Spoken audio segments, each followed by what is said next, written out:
Hi hello welcome. Rampur ஒரு கிராமத்து பார்த்தீங்க அப்படின்னா சூரியன் காலையில் அதிகாலை அழகாக உதிக்குது. அந்த சூரியனோட ஒளி பார்த்தீங்க அப்படின்னா அங்கே வயலில் உள்ள கோதுமை மணித்துளி மேலே அழகாக படுது. அங்கே பார்த்தீங்கன்னா ஒரு தங்க சுரங்கம் இருக்கிற மாதிரி இருக்கு. அங்கே உள்ள மக்கள் எல்லாமே காலையில் எந்திரிச்சு தன்னோட எல்லா வேலையும் பார்த்துட்டு இருக்காங்க. காலையில் 5 மணிக்கு எல்லாரும் காலையில் எந்திரிச்சு கோவிலுக்கு போகிறது, தன்னோட வேலைகளை பார்க்கறதுன்னு இப்படி அந்த கிராமம் விடியற்கால ஒரே பரபரப்பாக தான் இருக்கு. அங்கே உள்ள ஒரு பெண் பார்த்தீங்க அப்படின்னா அந்த வயல் வேலை செஞ்சுட்டு இருக்கா. அவ்வளோ காலையிலும் பார்க்காம அவன் அந்த வயலில் இறங்கி அங்கே உள்ள கோதுமை மணி எல்லாம் அரைப்பறுத்து எல்லாத்தையும் கட்டுறாங்க. அந்த பெண் முகத்துல பாத்தீங்கன்னா ஒரே சோர்வு அதிகமாவே இருக்கு. அந்த பெண்ணோட கணவர் பாத்தீங்கன்னா அவ கூட இல்ல. அந்த பெண்ணோட கையிலும் காயப்பட்டிருக்கு. வாழ்க்கைக்கு மறு அர்த்தம் போராட்டம்னு சொல்லலாம். அந்த பெண் பேரு ரச்சனா. ரச்சனாக்கு வாழ்க்கை முழுதும் போராட்டமாவே இருக்கு. அப்ப நிறைய பேர் கேக்குறாங்க, ரச்சனா நீ வராத உன் கணவருக்காக ஏன் காத்திருக்க? உன் கணவர் வேற ஒரு பெண்ணை திருமணம் பண்ணிட்டதா சொல்றாங்க, நீ ஏன் அவருக்காக காத்துட்டு இருக்க அப்படின்னு ஊர் மக்கள் எல்லாமே கேக்குறாங்க. ஆனா அவ சொல்றா, இல்ல என் கணவர் வருவாரு, வரலனாலும் பிரச்சனை இல்லை அப்படின்னு சொல்லிட்டு போறா. போயிட்டு தான் வீட்டுக்கு போறா.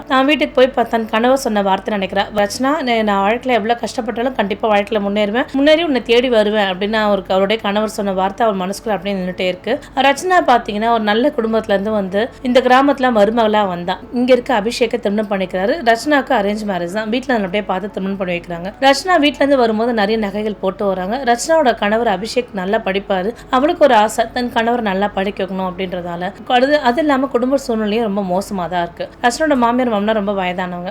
அபிஷேக் சிறு பிள்ளையா இருக்கும் போதே ரச்சனோட அப்பா கூலி வேலைக்கும் ரச்சனோட அம்மா வீட்டு வேலையும் செஞ்சுட்டு தன்னோட பிழைப்புக்காக வாழ்க்கை நடத்திட்டு வந்தாங்க. ஆனா அபிஷேக் வந்து அம்மா அப்பாவோட கஷ்டத்தை புரிஞ்சு நல்லா படிக்கிறவர். ஏன்னா அபிஷேக் கிட்ட பணம் இல்லாத காரணத்தால மேற்படிப்பை அவரால் படிக்க முடியல. அவருக்கு நல்லபடியா திருமணம் ஆகுது. ரச்சனாவோட வாழ்க்கை ரொம்ப சந்தோஷமா வாழ்ந்துட்டு இருக்காங்க. அப்ப அபிஷேக்கோட படிக்கிற ஆர்வம் ரச்சனாக்கு ரொம்ப பிடிச்சிருக்கு. அப்ப அபிஷேக்க ரச்சனா ஊக்கப்படுத்துறாங்க. அபிஷேக் நீங்க போய் படிங்க, படிச்சீங்கன்னா கண்டிப்பா நீங்க ஒரு நாள் பெரிய ஆள் ஆவீங்க, நீங்க அவ்வளவு முயற்சி போடுறீங்க, கண்டிப்பா போய் படிங்க அப்படின்னு சொல்றா. சரின்னு சொல்லிட்டு என்ன பண்றா, அபிஷேக் வந்து ரச்சனா பேச்சு கேட்டு நான் படிக்கிறேன் அப்படின்றாரு. இப்படியே நாட்கள் போது ரச்சனா வந்து தன்னோட கணவர் படிப்புக்காக நகையெல்லாம் வச்சு கொடுத்துட்றாங்க. ஆனா ஊர் மக்கள் எல்லாமே ரச்சனா கிட்ட ஏன் வராது, அவனுக்காக காத்திருக்க, அவன் வேற ஒரு பணக்கார பெண்ணை பார்த்து திருமணம் பண்ணிட்டு இருப்பான், அவன் வாழ்க்கையில முன்னேறதுக்காக நீ அமிச்சா, ஆனா உன்னை பத்தி யோசனை பண்ணவே இல்லையா அப்படின்றாங்க. இருந்தும் ரச்சனாக்கு அந்த ஊர் மக்கள் சொல்றதுன்னா பெருசா ரச்சனா காதுல வாங்குறதே கிடையாது. ரச்சனா தான் உண்டு தான் வேலை உண்டுன்னு இருப்பாங்க. எப்போதும் அபிஷேக் நினைச்சிட்டு தான் இருக்காங்க ரச்சனா. திடீர்னு பார்த்தீங்க அப்படின்னா ரச்சனா தான் வீட்டு பக்கத்துல உள்ள ஒரு வேப்ப மரத்துல உட்காந்துட்டு இருக்கா. உட்காந்துருக்கும்போது பார்த்தீங்கன்னா அங்க பெரிய கார் அணிவகுப்புகளே நடந்துட்டு இருக்கு. புதிய மாவட்ட ஆட்சியர் வரப்போறாரு அப்படின்னு சொல்றாங்க. பெரிய சைரன் வண்டியில வந்து எல்லாருமே சொல்றாங்க. நிறைய கார் அணிவகுத்து நடந்துட்டே இருக்கு. யாருக்கும் ஒண்ணுமே புரியல. ரச்சனாவும் அந்த காரை பாக்குற எல்லாமே பார்த்துட்டு இருக்கா. ஆனா ரச்சனாவுக்கு தன்னோட வாழ்க்கையில இன்னும் கூடிய சேர்த்து தன் கணவர் கூட சேர போறோம், தன் கணவரை பார்க்க போறோம் ரச்சனாவுக்கு தெரியாது. அந்த கார் அணிவகுப்பு பார்த்தீங்கன்னா ரொம்ப அழகா போயிட்டே இருக்கு. புதிய மாவட்ட ஆட்சியர் வராங்க. நிறைய பேர் அங்க வந்து கோஷமிட்டு சொல்றாங்க. ஆனா ரச்சனாக்கு அதை பத்தி எதுவுமே கவலை கிடையாது. ரச்சனா வந்து தன்னுடைய உலகம் இப்ப மாமியார் மாமனார் அப்படின்னு யோசனை பண்ணிட்டு இருக்காங்க. ஒரு பக்கத்துல பாத்தீங்கன்னா அபிஷேக் அந்த கிராமத்துக்கு வராரு. அந்த கார்ல உட்காந்துட்டு எல்லா ஜன்னல் வழியா எல்லாமே பார்த்துட்டு வராரு. நம்ம வாழ்க்கையை மாத்திய கிராமம் இதுதானே, உண்மையாவே நம்ம மனைவி நம்மளை விட்டு போயிருப்பாளா, இல்ல வேற திருமணம் பண்ணிருப்பாளா, இல்ல அங்கதான் நமக்காக கஷ்டப்பட்டு இருக்காளா, எதுவுமே தெரியலையே, நான் என் மனைவி பத்தி எதுவுமே கேட்க கூட இல்லை அப்படின்றாங்க. அவங்க ஒரு பக்கம் பாத்தீங்கன்னா அங்க உள்ள பஞ்சாயத்து ஆபீஸ் கிளீன் பண்றாங்க, சுத்தம் பண்றாங்க, குழந்தைகள் எல்லாம் வரிசையில நிக்கிறாங்க. புதிய மாவட்ட ஆட்சியர் வரதுனால ஒரு விஷயமும் புதுசா செஞ்சுட்டே இருக்காங்க, சுத்தம் பண்ணிட்டு இருக்காங்க, எல்லாம் செஞ்சுட்டு இருக்காங்க. அங்க ஊர் மக்கள் எல்லாருமே என்ன பண்றாங்க, புதிய மாவட்ட ஆட்சியரை பார்க்க போறாங்க. ஆனா ரச்சனா மட்டும் என்ன பண்றா, தன்னோட வேலை எப்பவும் தொடர்ந்து இது பண்ணணும்னு சொல்லிட்டு அவ வயல்வெளியில போய் அறுப்பறுத்துட்டு இருக்கா. அவ வயல்வெளியில போய் என்ன பண்றாங்க, கோதுமை நெல்மணிகள்லாம் அறுத்துட்டு இருக்கா. ஏன்னா அவ வந்து 2 வேலை சாப்பிடுறதே ரொம்ப கஷ்டமான வேலை. ஏன்னா இந்த ஓனர் பாத்தீங்க அப்படின்னா அவ காலையில இருந்து சாயந்தரம் வரைக்கும் செஞ்சதான் முழு நாள் கூலியே கொடுப்பாரு. காலையில கொஞ்சம் தாமதமா வந்தாலும் அன்னைக்கு அரை நாள் கூலி தான். அதனால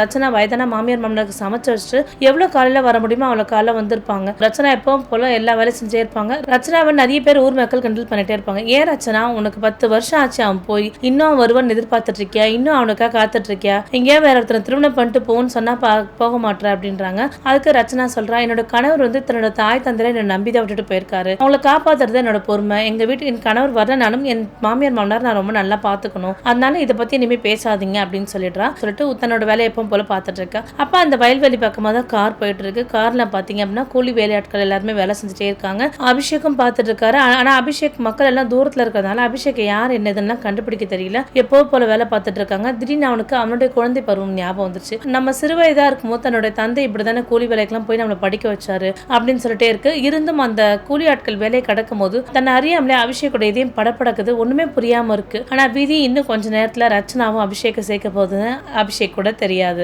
அப்போ அபிஷேக் மனசுக்குள்ள நினைச்சிட்டு இருக்காரு, 10 ஆண்டு காலமா நம்ம வரல, விதி என்ன வேணா மாறி இருக்கலாம், ரச்சனா வேற ஒருத்தர் திருமணம் பண்ணி கூட போகலாம், இல்ல இங்கே இருக்கலாம், என்ன விதி என்ன வாழ்க்கையில மாத்திருக்குன்னு பார்க்கலாம் அப்படின்னு சொல்லிட்டு என்ன பண்றாரு, அபிஷேக் தன்னை தானே சமாதானப்படுத்திட்டு அப்ப வட்டாட்சியர் அவரோட ப்ரோக்ராம் எல்லாம் சொல்றாரு. ஐயா, நான் முதல்ல பஞ்சாயத்து ஆஃபீஸ் போடுறோம், அப்புறம் கிராம மேம்பாட்டுக்காக வேலை செய்யறோம், அது மட்டும் இல்லாம விவசாயம் கிட்டையும் பேசணும் அப்படின்னு சொல்லிட்டு சொல்றாங்க. இதெல்லாம் வட்டாட்சியர் ஒரு விஷயமா மாவட்ட ஆட்சியருக்கு சொல்றாரு. ஆனா மாவட்ட ஆட்சியர் கவனம் எதுவுமே அதுல இல்ல. அவர் ரச்சனா பத்தி யோசனை போயிட்டே இருக்கு. ஏன்னா இந்த கிராமம் பாத்தீங்க அப்படின்னா அபிஷேக் பிறந்து வாழ்ந்த இடம்ன்றதுனால அபிஷேக் ரொம்ப நல்லாவே தெரியுது. ஆனா அபிஷேக் அது எதுவுமே யார்கிட்டயும் காமிச்சிட்ட மாதிரியே இல்லாம அவர் எப்பவும் போல அமைதியாவே இருக்காரு. அப்ப பஞ்சாயத்து ஆபீசர் பேசும்போது இந்த கிராமத்துல எந்தவித கஷ்டமும் இல்ல, இந்த கிராமத்துல ஏழைன்னு ஒரு வார்த்தைக்கே இல்லையே இல்ல, இந்த கிராமத்துல இருக்கவங்க எல்லாருமே பணக்காரங்க அப்படின்னு சொல்லிட்டு பஞ்சாயத்து ஆபீசர் பேசிட்டு இருக்காரு. அப்ப பேசிருக்கும் போது அங்க ஒரு வயதான விவசாயி குறுக்கிடுறாரு. அப்ப ஏன் எங்க மருமகள் மட்டும் ரொம்ப நாள் வேலை செஞ்சுட்டு உங்களோட வயல்வெளியில வேலை செஞ்சுட்டு தான் இருக்காங்க, அவங்களுக்கு பாதி கூலி தான் தரீங்க அப்படின்னு சொல்றாங்க.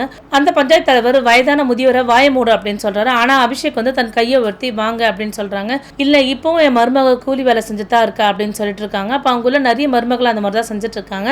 அதை பார்த்தோன்னே அபிஷேக் என்ன பண்றாரு, ப்ரோக்ராம்ஸ் அப்புறம் பார்த்துக்கலாம், உடனடியாக அந்த கூலி வேலை செய்யற இடத்துக்கு எனக்கு கூட்டிட்டு போங்க அப்படின்றாரு. உடனே கார்கள் அணிவகுப்போட போகுது, அந்த கூலி வேலை செய்யறதுக்கு போகுது. அந்த பெரியவர் கிட்ட அபிஷேக் பேசுறாரு. என்னங்க ஐயா பிரச்சனை, உங்களுக்கு என்ன பாதி கூலி தராங்க அப்படின்றாங்க. இந்த பஞ்சாயத்து தலைவர் சொல்றாரு, நான் இங்க உள்ள எல்லாருமே பணக்காரா இருக்காங்கன்னு. அப்படியே கிடையாது, இன்னமும் என் மருமகள் அந்த கூலி வேலைக்கு தான் போயிட்டு இருக்காங்க, என்னோட பையன் வெளிநாட்டுல வேலை செய்யறான், எல்லா விஷயமும் என் மருமகள் தான் பார்த்துட்டு இருக்காங்க அப்படின்றாங்க. இது கேட்டோன்னா அபிஷேக்கோட மனம் படப்படைக்குது. உண்மையாவே நம்மளோட மனைவி கூட இப்படிதான் இருந்திருப்பாங்களோ, உண்மையாவே நம்மளோட மனைவி இப்படிதான் இருந்திருப்பாங்களோ, இல்ல நம்ம தான் பிரம்ம நினைச்சிட்டு இருக்கோமோ அப்படின்றாங்க. இருந்தும் அபிஷேக்கோட மனம் பதச்சிட்டே இருக்கு. சரி நம்ம போய் பார்க்கலாம்னு சொல்லிட்டு அந்த கூலி வேலை செய்யற இடத்துல போய் பாக்குறாங்க. அந்த கூலி வேலை செய்யற இடத்துல போய் பார்த்தோன்னா அங்க உள்ள ஒரு பெண் பாத்தீங்கன்னா கீழே குனிஞ்ச பல்சர் அப்படியே இருப்பான், அவன் நிமிந்து கூட பார்த்திருக்க மாட்டான். ஆனா அவங்க தான் தன்னோட மனைவின்னு அபிஷேக்கும் சரியா தெரியல. அப்ப அங்க உள்ள எல்லார்கிட்டயுமே கேட்கறாங்க, உங்களுக்கு கூலி இந்த மாதிரி பாதியா தான் தராங்களா அப்படின்றாங்க. ஒரு சில பேர் தைரியமா பேசுறாங்க, ஒரு சில பேர் பயந்துட்டு குனிஞ்சிட்டே இருக்காங்க. அப்ப ரச்சனா கிட்டயும் போறாரு. அப்ப உள்ள ஊர் மக்கள் எல்லாம் சொல்றாங்க, கிண்டல் பண்றாங்க ரச்சனாவை, இவளுக்கு கணவர் வராத கணவருக்காக 10 ஆண்டா காத்துட்டு இருக்கா அப்படின்னு சொல்றாங்க. அப்ப பார்த்த உடனே அபிஷேக்கோட கண்ணில் தண்ணி தானா வருது. அதை தொடச்சிட்டு என்ன பண்றாரு, தெரியாத மாதிரி திருப்பி கேட்கிறாரு, ஏமா என்னோட திருமணம் பண்ணிக்கல அப்படின்றாங்க. என் கணவர் எனக்கு நான் கண்டிப்பா உன் வாழ்க்கையில வருவேன், ஒரு நல்லபடியா உன் வாழ்க்கையில முன்னேறி வருவேன்னு என் கணவர் எனக்கு வாக்குறுதி கொடுத்துட்டு போனாரு. கண்டிப்பா என் கணவர் வருவாருன்ற நம்பிக்கையில நான் இருக்கேன், அதனால எனக்கு இன்னொரு திருமணம் தேவையில்லை, உன் கணவர் வராம போனா என்னமா பண்ணுவேன் அப்படின்னு சொல்றாங்க. அப்பதான் ரச்சனா முகம் நிமிர்ந்து பார்த்து பேசுறா. என் கணவர் வராம போனாலும் என் கணவரோட ஞாபகமாவே என் மாமியார் மாமனாரோடவே நான் வாழ்ந்துடுறேன், அதனால இதை பத்தின எந்த பிரச்சனையும் எனக்கு கிடையாது, இனிமே யாரும் அதை பத்தி பேசாதீங்க அப்படின்றா. இதை பார்த்தோன்னா அபிஷேக் ஒரே அதிர்ச்சி. இவ்வளவு நாள் நமக்கு ஊர்ல இல்ல நம்ம நினைச்சிட்டு இருந்தோம், ஆனா இந்த ஊர்லயே நம்மளோட அம்மா அப்பாவுக்காக இவ்வளவு கஷ்டப்பட்டு இருக்கிறேன்னு சொல்லிட்டு அபிஷேக் கண்ணுல தண்ணி தாரையா கொட்டுது. அவர் என்ன பண்றாரு, கட்சி படுத்து தொடச்சபடியே வராரு. அந்த பெண் கிட்ட சொல்றாரு, இனிமே உன்னோட கஷ்டப்படுற காலம் கொஞ்ச நாள் தான்மா, என்னோட கஷ்டப்படுற காலம் சின்ன கணங்கள் மட்டும்தான்மா, இனிமே வாழ்க்கையில ரொம்ப நல்லா இருப்பேன் அப்படின்னு சொல்லிட்டு அபிஷேக் அந்த இடத்த விட்டு போறாரு. இருந்தும் அபிஷேக் தன்னோட மனைவி ரச்சனான்னு கண்டுபிடிச்சாரு. ஏன்னா அந்த பெண்ணு கூட அடுத்து அந்த அபிஷேக் பார்த்தது அபிஷேக் முகம் மட்டும் அந்த பெண்ணுக்கு வேலை செய்யும் போது வந்து போகுது. யார் இவர், ஏன் என் மேல இவ்வளவு கரிசனம் காட்டுறாரு, என்னோட வாழ்க்கையில முதல் தடவையா ஒரு உயர் அதிகாரி இவ்வளவு பக்கமா பார்த்தது இவர் மட்டும்தான், ஏன் என் மேல இவ்வளவு ஒரு கரிசனம் இவருக்கு அப்படின்னு சொல்லிட்டு தன் மனசுல நினைச்சிட்டே இருக்கா. அது மட்டும் இல்லாம அங்க உள்ள ஆபீசர் கிட்ட எல்லாம் சொல்றாரு, இங்க யாருக்குமே இந்த பாதி கூலி எல்லாம் தரக்கூடாது, எல்லாருக்கும் முழு கூலி தரணும், இதை பத்தின இன்வெஸ்டிகேட் பண்ணுங்கன்னு சொல்லிட்டு ஆபீசர்ஸ்க்கு எல்லாருக்குமே ஆர்டர் போடுறாரு. சரின்னு சொல்லிட்டு ஆபீசர்ஸ்மே என்ன பண்றாங்க, ஆர்டர்ஸ் எடுத்துக்கிறாங்க. உடனே என்ன பண்றாங்க, ஒரு முக்கியமான கால் அப்படின்னு சொல்லிட்டு ஒரு அதிகாரி ஒருத்தர் போன் எடுத்துட்டு வராரு. முக்கியமான கால்ன்றதால அபிஷேக் அங்க தன் மனைவி ரச்சனான்றதை காமிச்சிக்காம என்ன பண்றாரு, அது முக்கியமான கால்ல பேசுறாரு. கால்ல பேசிட்டு கார்ல ஏறி உட்கார்றாரு. கார்ல ஏறி உட்கார்ந்தோன்னே சொல்றாரு, இப்ப நடக்க போற எல்லா ப்ரோக்ராம்ஸும் கேன்சல் பண்ணுங்க, இந்த ப்ரோக்ராம்ஸ் நம்ம லேட்டரா நடத்திக்கலாம் அப்படின்றாங்க. இதை கேட்டோடனே மற்ற ஆபீசர்ஸ் எல்லாருக்குமே ஒரே அதிர்ச்சி. ஏன்னா ஒரு மாவட்ட ஆட்சியர் முதல் முறையா தனக்கு இன்னாகரேஷன் ஃபங்க்ஷன் வச்சிருக்காங்க, அதை வேண்டாம் முன்னாடியே கேன்சல் பண்ணுங்கன்னு சொல்றாரு. என்ன காரணம்னு எல்லாருமே அதிர்ச்சியா இருக்காங்க. இது மட்டும் யாரும் செய்யாத இந்த விஷயத்தை இந்த மாவட்ட ஆட்சியர் செஞ்சிருக்காருன்னு ஒரே ஆச்சரியமா படுறாங்க. அப்ப அபிஷேக் முக்கியமான பிரச்சனைன்னு கார்ல போன் பேசிட்டும் வட்டாட்சியர்கிட்ட பேசிட்டே போறாரு. அப்ப பேச போனே பாத்தீங்கன்னா ரச்சனாக்கும் அவருடைய முகம் வந்து போயிட்டே இருக்கு. ஏன் இந்த ஆட்சியர் நமக்கு மேல இவ்வளவு கரிசனம் அப்படின்னு மனசுக்குள்ள நினைச்சிட்டே இருக்கா, யார்கிட்டயும் சொல்லிக்காம. அவ எப்போதும் போல தன்னோட வேலையை பார்க்கறா. தன்னோட வேலையை பார்த்தாதான் தன்னோட மாமனார் மாமியாரை பாத்துக்க முடியும், அவங்களுக்கு உணவு வாங்கி தர முடியும், மருந்து மாத்திரம் வாங்கி தர முடியும். தன்னோட வேலையை போய் பார்த்துட்டு இருக்கா. அன்னைக்கு சாயந்தரம் பாத்தீங்க அப்படின்னா அவருக்கு கூலி தராங்க, அவருக்கு பாதி கூலி தான் தராங்க. ரச்சனா எதுவுமே பதிலாம் பேசாம சண்டெல்லாம் போடாம என்ன பண்றாரு, அந்த கூலியை வாங்கிட்டு வந்துடுறாரு. ரச்சனா வாங்கிட்டு வரும்போது பாத்தீங்கன்னா ஒரு பெரிய ஜீப் ஒன்று வருது. பெரிய ஜீப் நிக்குது. எல்லாருமே திரும்பி பாக்குறாங்க. இங்க ஏன் பாதி கூலி நீங்க தரீங்க, ஒரு நாள் கூலி தானே உங்களுக்கு தரும்படி நாங்க ஆர்டர் பண்ணிருக்கோம், நீங்க இந்த மாதிரி வேலை செஞ்சுட்டு இருக்கீங்க, பாதி கூலியே அப்படி எடுத்துக்கிறீங்க அப்படின்னு சொல்லிட்டு இருக்காங்க. உடனே என்ன பண்றாங்க, அவங்க உள்ள மக்கள் எல்லாருக்குமே முழு கூலியா கொடுத்துட்டு இருக்காங்க. அது மட்டும் இல்லாம ரச்சனா அந்த கூலியை வாங்கிட்டு வெளில நடந்து வந்துட்டே இருக்கா. அப்ப ஆபீசர் அவரை கூப்பிடுறாங்க, மேடம் உங்களுக்கு இன்னைய நாட்கள் முழு கூலியை வாங்கிட்டு போங்க அப்படின்றாங்க. ரச்சனாக்கு அதை பார்த்தோன்னே அவ்வளவு சந்தோஷமா ஆயிடுச்சு. ஏன்னா காலையில இருந்து சாயந்தரம் வரைக்கும் அந்த இடத்துல அறப்பறக்கிற வேலைன்றது ஒரு பெரும் கஷ்டமான வேலை. அந்த கஷ்டமான வேலைக்கு அந்த பஞ்சாயத்து தலைவர் பாத்தீங்கன்னா பாதி கூலி தான் கொடுத்துட்டு இருக்காரு. அப்ப இந்த ஆபீசர் கிட்ட நிறைய பேர் அதை துணிஞ்சு சொல்லவும் என்ன பண்றாங்க, ஆபீசர் ஆக்ஷன் எடுத்ததால இன்னைக்கு ரச்சனாவுக்கு முழு கூலி கிடைச்சிருக்கு. ரச்சனாவுக்கு அந்த முழு கூலியை பார்த்தோன்னே அவ்வளவு சந்தோஷம். அந்த மாவட்ட ஆட்சியருக்கு தன் மனதளவு ரொம்ப நன்றி சொல்லிக்கிறா. அடுத்து பாத்தீங்கன்னா இவ்வளவு நாள் வந்து 14 நாள் தான் நீங்க கூலி கொடுத்துருக்கீங்க, மிச்ச நாள் நீங்க கூலி நீங்க கொடுக்கவே இல்லை, அந்த மிச்ச நாள் கூலியும் நீங்க என்ன பண்ணுங்க சீக்கிரமா அவங்க செட்டில் பண்ணிடணும்னு சொல்லிட்டு அந்த அதிகாரி சொல்லிட்டு போனோன்னே அந்த பஞ்சாயத்து தலைவர் முகம் மாறிடுது. ஐயோ நம்ம இவ்வளவு நாள் கொள்ளையடிச்சுதான் கொடுக்கணுமான்ற மாதிரி ஒரு எண்ணம் அந்த பஞ்சாயத்து தலைவர் மனசுல இருந்துட்டு இருக்கு. அடுத்த நாள் பாத்தீங்க அப்படின்னா அபிஷேக் தன்னுடைய க்ளோஸ் ஃப்ரெண்டான ஐபிஎஸ் ஆஃபீஸரை பார்க்க காரணமா இருக்கு. 10 ஆண்டுகளா மறைச்ச உண்மையை அபிஷேக் வந்து தன்னுடைய க்ளோஸ் ஃப்ரெண்ட் ஐபிஎஸ் கிட்ட சொல்றாரு. என்னோட பயிற்சியோட இறுதி கட்டத்துல ஒரு பெரும் ஊழல் கும்பல் தொடர்பான ஒரு விஷயம் ரகசியம் நடந்துட்டு இருக்கு. நான் அதுல ஆபீஸரை ஒர்க் பண்ண வேண்டியது வந்தது. அதனால எனக்கு வெளியில நடக்கிறதுக்கான தொடர்பே இல்லாம போயிடுச்சு அந்த பயிற்சியில இருந்ததால. அதனால என் மனைவிக்கு என்னால லெட்டர் எழுத முடியல. ஆனா எனக்கு ஒரு லெட்டர் வந்தது. என் மனைவி இன்னொரு திருமணம் பண்ணதாகவும் எனக்கு லெட்டர் வந்தது. யார் இது எனக்கு செஞ்சாங்கன்னு தெரியல. ஆனா என் மனைவி நான் இன்னைக்கு பார்த்தேன். என் மனைவி பார்த்தீங்கன்னா திருமணமாகாம என் குடும்பத்துக்காக ரொம்ப கஷ்டப்பட்டுட்டு இருக்காங்க. எனக்கு இதை பார்த்தோன்னே ரொம்ப வேதனை ஆயிடுச்சு. 10 ஆண்டுகளா நம்ம இதை பத்தி யோசனையே பண்ணலையே. நம்ம மனைவி வேற ஒருத்தவங்க திருமணம் பண்ணிட்டாங்கன்ற எண்ணத்தோட எனக்கு ஊருக்கு வர பிடிக்காம நான் 10 ஆண்டுகளாக எந்தெந்த இடத்துல டிரான்ஸ்ஃபர் கிடைக்குதோ அந்தந்த இடத்துல தான் வேலை செஞ்சுட்டு இருந்தேன். ஆனா நான் என்னோட தாய் தந்தையரை இதனால நான் மறந்துட்டேன் அப்படின்னு சொல்லிட்டு ரொம்ப வருத்தப்பட்டு அபிஷேக் ராஜேஷ் சொல்றாரு. அப்ப ராஜேஷ் சொல்றாரு, உனக்கு வாழ்க்கை 2வது வாய்ப்பு கொடுத்துருக்கு. இந்த 2வது வாய்ப்பை நீ நல்லா யூட்டிலைஸ் பண்ணிக்கோ. அதுக்கு முன்னாடி உன் மனைவி பாக்குறதுக்கு முன்னாடி உன் மனைவி படுற கஷ்டத்தை போய் ஒரு நாள் போய் பார்த்துட்டு வா. அவங்க உண்மையாவே கஷ்டப்படுறாங்கன்னா கண்டிப்பா நீ அவங்களுக்கு மறுபடியும் மறுமணம் பண்ணிட்டு நீ அவங்களோட வாழு. அதாவது எல்லாரும் முன்னாடியும் பண்ணு. அப்பதான் வந்து அவங்களுக்கு ஒரு பெரிய மரியாதை கிடைக்கும். அவங்க உனக்காக உன்னோட தாய் தந்தையரை பாத்துக்கிறதுலாம் மிகப்பெரிய விஷயம் அப்படின்றாரு. சரின்னு சொல்லிட்டு என்ன பண்றான், அடுத்த நாள் பாத்தீங்கன்னா அபிஷேக் என்ன பண்றான், இரவு நேரத்துல ரச்சனா எப்பவும் போல கூலி வேலை பண்ணி முடிஞ்சு வீட்டுக்கு வந்ததுக்கு அப்புறம் இரவு நேரத்துல ஜன்னல் வழியா உட்காந்து பாத்துட்டு இருக்கா. அங்க பாத்தீங்க அப்படின்னா அபிஷேகோட அம்மா அப்பா உடல் முடியாம நம்ம படுத்துட்டு இருக்காங்க. அபிஷேகோட அப்பா ரொட்டி சுட்டுட்டு இருக்காங்க. ஒரு பக்கத்துல ரச்சனா வந்து அபிஷேகோட அம்மாவை என்ன பண்றாங்க, இப்படி தலை நோக்கி இரும்பிடுறாங்க. அம்மா கஷ்டப்படாதீங்க, நான் சாப்பாடு ஊட்டிடுன்னு சொல்லிட்டு ரச்சனா அவங்களுக்கு சாப்பாடு ஊட்டிட்டு இருக்காங்க. இப்படி அவங்க ரொம்ப நல்லாவே பாத்துட்டு இருக்காங்க. இப்படி 2 பேரும் ரொம்ப நல்லா பாத்துட்டு இருக்காங்க. அப்ப அபிஷேக் அம்மா சொல்றாங்க, அப்படி என் மகன் வரல, இன்னொரு திருமணம் பண்ணிக்கோன்னு. ஆனா நீ வந்து என் திருமணம் பண்ணிக்க மாட்டேன்னு சொல்றியம்மா அப்படின்றாங்க. அத்தை, எனக்கு வந்து உங்க பையன் வரலனாலும் பிரச்சனை இல்லை, 10 ஆண்டு தானே அவரை நினைச்சிட்டே நான் வாழ்ந்துருவேன், நான் உங்களை நல்லா பாத்துக்கிறேன், ஏன்னாலும் நீங்க இதை பத்தி பேசாதீங்க அத்தை அப்படின்னு சொல்றாரு ரச்சனா. இதை கேட்டோன்னே ஒரே அபிஷேக் கண்ணுல தண்ணியே கொட்டுது. தன் மனைவி இவ்வளோ ஒரு நல்லவங்களாச்சு, நான் 10 ஆண்டு காலமே வாழ்க்கையை தொலைச்சிட்டேன், மனைவி கூட வாழ வேண்டிய வாழ்க்கையே வாழாம போயிட்டேன்னு சொல்லிட்டு ரொம்ப வருத்தப்பட்டே இருக்காரு. அப்ப அங்க திடீர்னு பாத்தீங்கன்னா அங்க அபிஷேக்கோட ஒரு பழைய பள்ளி நண்பர் வராரு. அபிஷேக் அப்படின்னு சொல்லி கூப்பிடுறாரு. அந்த ஊரோட போஸ்ட் மாஸ்டர் அவர் பார்த்தோன்னே சொல்றாரு, எனக்கு வந்து இந்த மாதிரி நான் வாரம் வந்து ரச்சனாவுக்கு லெட்டர் எழுதுவேன், ரச்சனாவும் எனக்கு வாரம் லெட்டர் எழுதுவா. இப்படி நாங்க தொடர்ந்து லெட்டர் வந்துட்டே இருந்தது. ஒரு கட்டத்துல பாத்தீங்கன்னா லெட்டர் எழுதுறதே ரச்சனா கிட்ட இந்த லெட்டரே வரல அப்படின்றாங்க. அப்பா போஸ்ட் மாஸ்டர் சொல்றாரு, இல்லப்பா ஊர்ல நிறைய ஊழல்லாம் நடந்தது, நீ பெரிய ஆபீசராக வந்து ஊழல்லாம் கண்டுபிடிச்சிட்டுனா அதனாலதான் வந்து ரச்சனா கிட்ட வர லெட்டர்ஸ் எல்லாம் உங்ககிட்ட முன்னாடி ஸ்டாப் பண்ணிட்டாங்க. அது மட்டும் இல்லாம நீ எழுதுற லெட்டர்ஸ் அவங்க கொடுக்கறது இல்ல. அது மட்டும் இல்லாம நீ இன்னொரு திருமணம் பண்ணிட்டு ஒரு பெரிய பணக்கார விட்ட திருமணம் பண்ணிட்டு உன் வாழ்க்கை ரொம்ப சந்தோஷமா வாழ்ந்துட்டு இருக்கதான் நீ லெட்டர் எழுதுற மாதிரி ரச்சனாட்ட சொல்லிட்டாங்க. ஆனா ரச்சனா அதை நம்பாம என் கணவர் அப்படி செஞ்சிருக்க மாட்டாரு, என்ன ரொம்ப நேசிக்கிறது என் கணவர் எப்பொழுதுமே செய்ய மாட்டாருன்னு சொல்லிட்டு இருக்கான் அப்படின்னு சொல்றாங்கன்னு அபிஷேக் ஒரே கோவம் வந்துருச்சு. அப்ப யார் இந்த மாதிரி வேலை யார் செஞ்சதுன்னா, யார் நம்ம ஊர் தலைவர் தான் இப்படிதான் செய்வாங்க, உனக்கு தெரியாது அவங்கள பத்தி அப்படின்னு சொல்றாங்க. அப்ப அபிஷேக் வந்து சொல்றாங்க, இன்னி நான் வந்து என் மனைவியை மரணம் பண்ணணும், அவளுக்கு வந்து நல்ல கௌரவம் தரணும், இனிமே அவள் வாழ்க்கையில இனிமே துன்பமே வரக்கூடாது, எப்பவுமே இன்பமாவே இருக்கணுமா வாழ்க்கை முழுதும் அப்படின்னு நினைச்சிட்டு இருக்காங்க.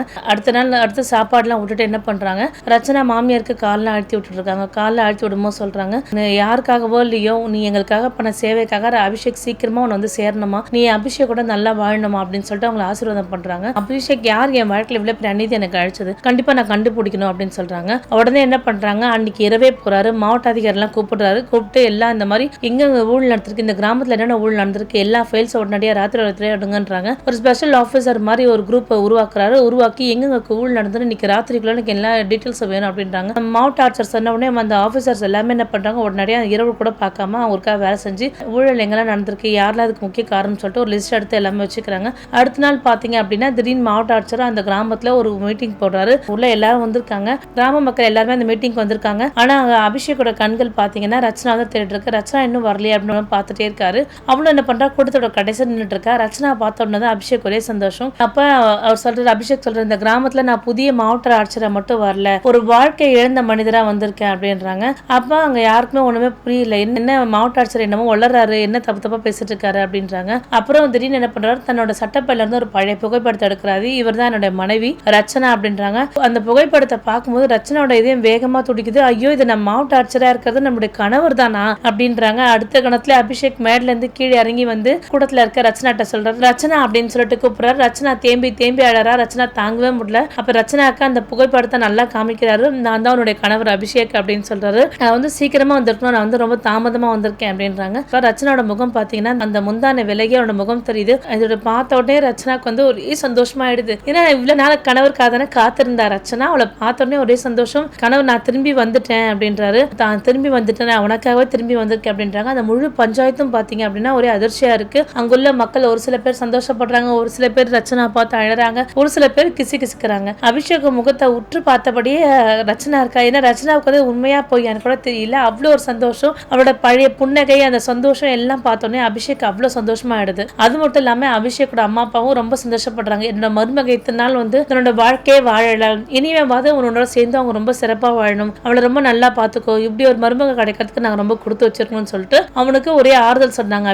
அபிஷேக்கும் கட்டி அழைச்சபடி சொல்றாங்க, இவ்வளவு நாள் நீ கழிச்சு வரும்னு நாங்க நினைச்சு கூட பார்க்கல அப்படின்னு ஒரே சொல்லிட்டு ரொம்ப வருத்தப்படுறாங்க. அப்ப ரச்சனா நினைக்கிறா, ஒரு நாள் நம்ம பட்ட கஷ்டத்துக்கு நமக்கு ஒரு நல்ல பலன் கிடைச்சிருக்கே அப்படின்னு சொல்லிட்டு ரச்சனா நினைச்சு ரொம்ப சந்தோஷப்படுறா. அதுக்கப்புறம் சொல்றா, எனக்கு ஒரு அநீதி நடந்திருக்கு இந்த கிராமத்துல அப்படின்றாங்க. மறுபடியும் அபிஷேக் வந்து என்ன பண்றாரு, அந்த மேடையில ஏறி பேசுறாரு. இந்த மாதிரி வந்து என்னோட வாழ்க்கையில பெரிய அநீதி நடந்திருக்கு. அதாவது என் மனைவி வேறொருத்தர் திருமணம் பண்ணதாகவும் நான் வேறொருத்தர் திருமணம் பண்ணதாகவும் என் மனைவி கிட்டயும் என்கிட்டயும் எனக்கு லெட்டர் எழுதி கொடுத்திருக்காங்க. யார் இந்த தவறு செஞ்சதுன்னு எனக்கு தெரிஞ்சிருச்சு. அவங்களே இப்ப நான் உடனே அரெஸ்ட் பண்றேன்னு சொல்லிட்டு என்ன பண்றாரு, தன்னோட ஆபீசரை கூப்பிடுறாரு. அவங்களை அரெஸ்ட் பண்ணுங்க அப்படின்னு சொல்றாரு. உடனே அந்த ஆபீசர் அரெஸ்ட் பண்றாங்க. அங்க உள்ள பஞ்சாயத்து தலைவர் இந்த வேலையெல்லாம் செஞ்சிருக்காரு. ஏன்னா வந்து அவருடைய ஊழல் எல்லாம் தெரிஞ்சிடக்கூடாது, மக்கள் கிட்ட இருந்து கொள்ளையடிச்சதுல எதுவும் போயிடக்கூடாதுன்ற எண்ணத்துக்காக தான் அபிஷேக் இந்த கிராமத்துக்கே வரக்கூடாதுன்ற எண்ணத்தோட ரச்சனாக்கு வேற ஒரு திருமணம் பண்ணிட்டு போனதா அபிஷேக் லெட்டர் எழுதிருக்காரு. அவர் தான் அதே மாதிரி அபிஷேக் வேற ஒரு திருமணம் ஆனதா ரச்சனாக்கு லெட்டர் எழுதிருக்காரு. இது ரெண்டு பேரும் இப்படி எழுதணும்னே ரெண்டு பேர் வாழ்க்கையும் ஒரு குழப்பம் நடிச்சிருக்கு. ஆனா அவங்க கடைசியில ஜெயிச்சது பாத்தீங்கன்னா அவங்க இரண்டு பேரோட உண்மையான காதல் தான் ஜெயிச்சது. ரெண்டு பேருமே ஒருத்தருக்கு மேல ஒருத்தர் அவ்வளவு பாசம் வச்சிருக்காங்க.